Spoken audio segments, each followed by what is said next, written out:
झारखंड की राजधानी रांची में स्क्रीनिंग के बाद ही प्रवेश की अनुमति। कोरोना संक्रमण के बढ़ते मामलों को देखते हुए रांची पुलिस सतर्क हो गई है। जिले के हर एग्जिट और एंट्री पॉइंट पर सघन चेकिंग अभियान शुरू कर दी गई है। स्क्रीनिंग के बाद ही जिले में प्रवेश की अनुमति दी जा रही है। आपको बता दें कि कोरोना की दूसरी लहर के दौरान झारखंड में सर्वाधिक संक्रमित रांची से मिल रहे हैं। अब बढ़ रही मरीजों की संख्या पर नियंत्रण पाने के उद्देश्य से पुलिस ने सख्त कदम उठाया है। झारखंड सरकार ने लिया 10वीं और 12वीं को लेकर बड़ा फैसला। सरकार ने कोविड-19 के चलते 10वीं और 12वीं कक्षा का सिलेबस घटा दिया है। इसमें लगभग 40% की कटौती की गई है, क्योंकि कोरोना के कारण ऑफलाइन क्लासेज नहीं चल पाई थी। जैक के चेयरमैन अरविंद प्रसाद सिंह ने कहा कि सिलेबस के मुताबिक प्रैक्टिकल परीक्षाएं जारी हैं, इसलिए परीक्षा के शेड्यूल को रिवाइज किया गया है। गोड्डा में ट्रेन परिचालन शुरू होने पर निशिकांत दुबे व विधायक प्रदीप यादव भिड़े। गोड्डा में railway station Humsafar express train को हरी झंडी दिखाने के मौके पर जुटे सांसद निशिकांत दुबे व विधायक पड़ोया हाट विधायक के बीच हाथापाई हो गई। दोनों नेताओं के भिड़ते ही उनके समर्थक भी आपस में उलझ पड़े। ट्रेन परिचालन का श्रेय लेने के लिए सांसद दुबे व विधायक इरफान अंसारी के बीच पिछले कई दिनों से ट्विटर पर वार चल रहा था।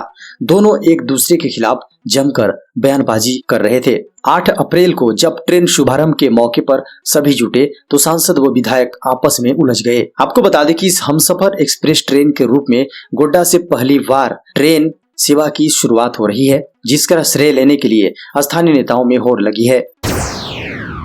झारखंड पहुंची कोवैक्सीन की 2 लाख डोज। झारखंड में कोरोना वैक्सीन की कमी की खबर के बाद 8 अप्रैल को इस महामारी से बचाव के लिए कोवैक्सीन की 2 लाख डोज झारखंड पहुंची। रांची एयरपोर्ट पर वैक्सीन पहुंचने के बाद पूरी खेप को सीधे नामकुम स्थित वेयर हाउस पहुंचाया गया। अब यहां से सभी जिलों को जरूरत के अनुसार वैक्सीन भेजे जाने की कवायद शुरू हो रही है।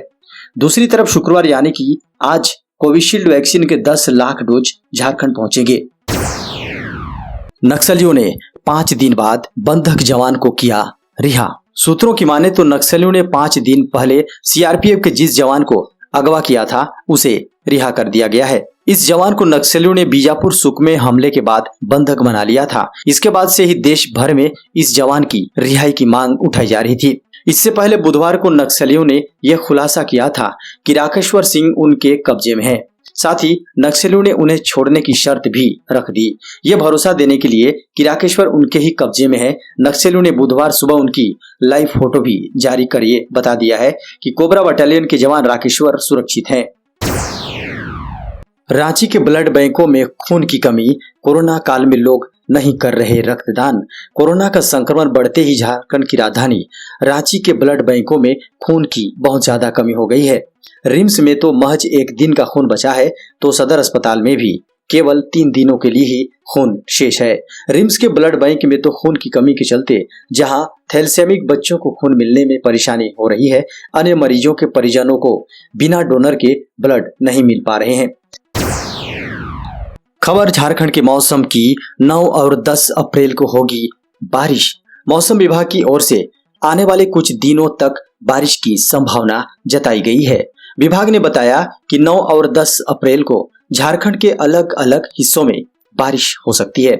ऐसे में लोगों को तेज धूप से राहत मिलेगी। वहीं बुधवार को पश्चिमी सिंहभूम, जमशेदपुर और सरायकेला खरसावां में बारिश हुई। मौसम विज्ञान विभाग की माने तो 8 अप्रैल को राज्य के उत्तर पूर्वी और दक्षिणी भागों में बारिश होगी। वहीं 9 अप्रैल को उत्तर पूर्वी, मध्य और दक्षिणी भाग में बारिश होगी। इस दौरान आंशिक बादल के साथ थंडरिंग की भी संभावना जताई गई है। विभाग की ओर से जारी पिछले 24 घंटे के आंकड़े के अनुसार पश्चिमी सिंहभूम सबसे गर्म रहा। इस दौरान यहाँ का तापमान 40.8 डिग्री सेल्सियस रहा। 11 अप्रैल से झारखंड के सभी प्राइवेट और सरकारी दफ्तरों के कर्मचारियों को कार्यालय में ही लगेगा कोरोना वैक्सीन। दोस्तों, केंद्र द्वारा जारी आदेश के तहत झारखंड के सभी सरकारी और प्राइवेट कार्यालयों में कोरोना वैक्सीन लगेगा। इसकी शुरुआत 11 अप्रैल से हो जाएगी। दरअसल केंद्र सरकार कोरोना वायरस संक्रमण रोकने के लिए कोरोना टीकाकरण अभियान में और तेजी लाने के तहत इस अभियान की शुरुआत कर रही है। स्वास्थ्य मंत्रालय ने अब सभी सरकारी और निजी कार्यस्थलों में कार्यरत कर्मियों को टीका लगाने की अनुमति दे दी है। किसी भी राज्य में 100 कर्मचारियों वाले सरकारी या निजी कार्यस्थलों पर 11 अप्रैल से कैंप लगाकर कोरोना वैक्सीन दी जाएगी। झारखंड के मुख्यमंत्री श्री हेमंत सोरेन ने रिम्स ब्लड बैंक के लिए किया रक्तदान। झारखंड के मुख्यमंत्री हेमंत सोरेन ने रिम्स ब्लड बैंक के लिए गुरुवार को रक्तदान किया। मुख्यमंत्री ने कहा कि रक्तदान मानव जीवन की रक्षा के लिए संजीवनी का कार्य करता है। हर स्वस्थ व्यक्ति को अपनी स्वेच्छा से रक्तदान करना चाहिए। रक्तदान से किसी की जिंदगी बच सकती है। ऐसे में बढ़ चढ़कर रक्तदान में हिस्सा लें। कोरोना संक्रमण के कारण नहीं निकलेगी सरहुल में शोभा यात्रा। झारखंड समेत राजधानी रांची में बढ़ते कोरोना संक्रमण के मद्देनजर प्रमुख आदिवासी संगठनों ने सरहुल में शोभा यात्रा नहीं निकालने का निर्णय लिया है। यह फैसला रांची डीसी छवि रंजन की अध्यक्षता में प्रमुख आदिवासी संगठनों के साथ बैठक में लिया गया। वहीं सरहुल पूजा को लेकर 10 अप्रैल 2021 से सत्याग्रह कार्यक्रम को खत्म किया है। आपको बता दें कि आगामी 15 अप्रैल 2021 को सरहुल है। राज्य में बढ़ते कोरोना संक्रमण की रोकथाम को लेकर गत दिनों हेमंत सरकार ने रैली, जुलूस, शोभा यात्रा समेत अन्य गतिविधियों पर रोक लगाने का आदेश जारी किया है। गिरिडीह में 2 मासूम बच्चों और महिला का शव कुआं से बरामद। झारखंड के गिरिडीह जिले के बिरनी थाना क्षेत्र के परसबनी गांव के एक कुएं से महिला और 2 बच्चों का शव बरामद किया गया है। पुलिस ने शव को बाहर निकालकर जांच में जुट गई है। जानकारी के अनुसार बिरनी थाना क्षेत्र के चोंगाखार पंचायत के परसबनी गांव के एक कुआं से महिला हेमंती देवी और उसके 2 बच्चे 4 वर्षीय पुत्र आयुष कुमार व 2 वर्षीय पुत्री संजना कुमारी का शव बरामद किया गया है। ग्रामीणों के अनुसार हेमंती देवी सुबह घर से यह कहकर निकली कि वह लकड़ी लाने जंगल जा रही हैं। उसके बाद वह लौटकर नहीं आई। दुबई में फंसे झारखंड के 17 मजदूर वतन वापसी की लगाई गुहार। झारखंड के हजारीबाग, गिरिडीह व बोकारो जिले के 17 मजदूर दुबई में फंसने का मामला सामने आया है। इन सभी मजदूर पिछले 5 साल से दुबई में मजदूरी करते हैं। वहां मजदूरों को काम के बदले वेतन तक नहीं दिया जा रहा है। वहां फंसे मजदूरों ने सोशल मीडिया के माध्यम से वतन वापसी की गुहार लगाई है। फंसे मजदूरों के अनुसार सभी मजदूरों को मात्र एक समय का खाना दिया जा रहा है। काम के बदले न तो पैसे दिए जा रहे हैं, न ही उन्हें घर वापस भेजा जा रहा है। वैक्सीन पर आरोप प्रत्यारोप। केंद्र ने कहा महाराष्ट्र ने 5 लाख डोज किए बर्बाद। कोरोना वैक्सीन की कमी को लेकर केंद्र और राज्य सरकारों के बीच आरोप प्रत्यारोप का दौर शुरू हो गया है। सबसे पहले महाराष्ट्र की तरफ से बयान दिया गया कि 3 दिन के भीतर राज्य में वैक्सीन स्टॉक खत्म हो जाएगा। राज्य के स्वास्थ्य मंत्री राजेश टोपे ने कहा कि और अधिक वैक्सीन डोज की आवश्यकता है। उन्होंने कहा कि केंद्र 17 लाख डोज भेज रहा है, लेकिन ये संख्या कम है क्योंकि हमें 40 लाख डोज की जरूरत है। लेकिन अब इसके जवाब में केंद्र सरकार ने कहा है कि महाराष्ट्र में वैक्सीन डोज बर्बाद किए जा रहे हैं। केंद्रीय मंत्री प्रकाश जावड़ेकर ने कहा महाराष्ट्र के पास इस वक्त 23 लाख डोज मौजूद हैं, जो 5 दिन के लिए पर्याप्त हैं। उच्च स्तरीय बैठक में बोले पीएम मोदी, पूरे देश में साल भर चले आयोजन। प्रधानमंत्री नरेंद्र मोदी ने गुरुवार को 9वें सिख गुरु तेग बहादुर जी की 400वीं जयंती मनाने के लिए उच्च स्तरीय समिति की बैठक की अध्यक्षता की। प्रधानमंत्री मोदी ने बैठक की अध्यक्षता करते हुए कहा, बीती 4 शताब्दियों में भारत का कोई भी कालखंड, कोई भी दौर ऐसा नहीं रहा जिसकी कल्पना हम तेग बहादुर जी के प्रभाव के बिना कर सकते हैं। नवम गुरु के तौर पर हम सभी उनसे प्रेरणा पाते हैं। पीएम मोदी ने आगे कहा कि पूरे देश में 400 प्रकाश पर्व पर साल भर आयोजन होने चाहिए और हमें विश्व में भी अधिकतम लोगों तक पहुंचाने का प्रयास करना चाहिए।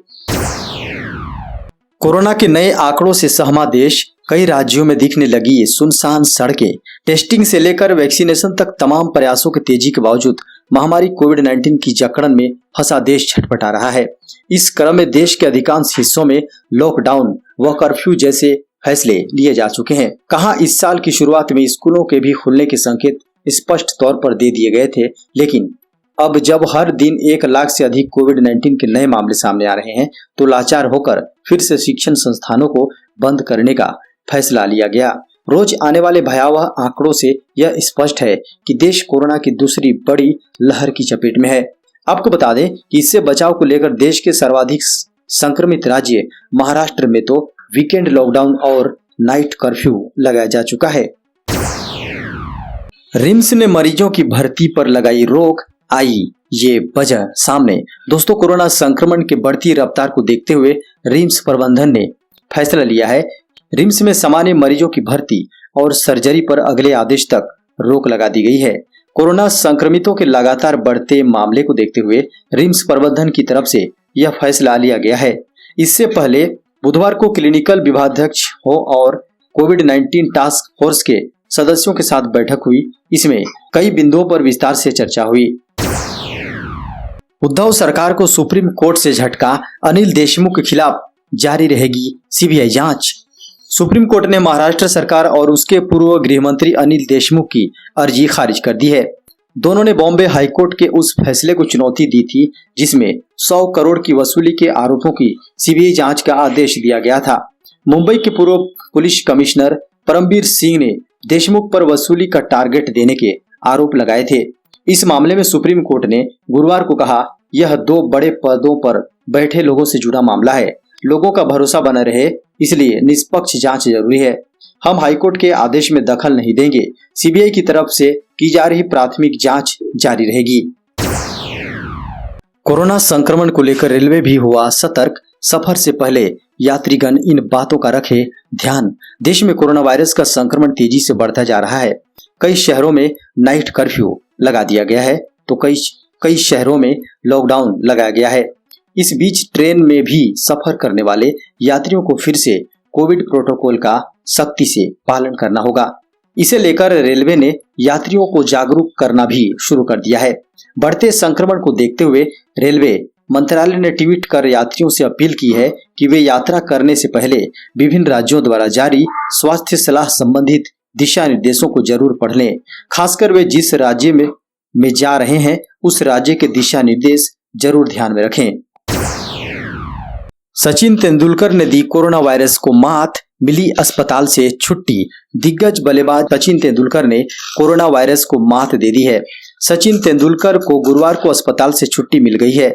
सचिन कुछ दिनों तक घर पर ही क्वारंटाइन रहेंगे। आपको बता दें कि सचिन तेंदुलकर 27 मार्च को कोरोना पॉजिटिव पाए गए थे। इसके बाद सचिन ने खुद को घर पर आइसोलेट कर लिया था, लेकिन 2 अप्रैल को सचिन ने अस्पताल में भर्ती होने का फैसला किया था। आपको बता दें कि सचिन तेंदुलकर ने हाल ही में रोड सेफ्टी वर्ल्ड सीरीज में हिस्सा लिया था, जहां वो लीजेंड्स की कप्तानी कर रहे थे।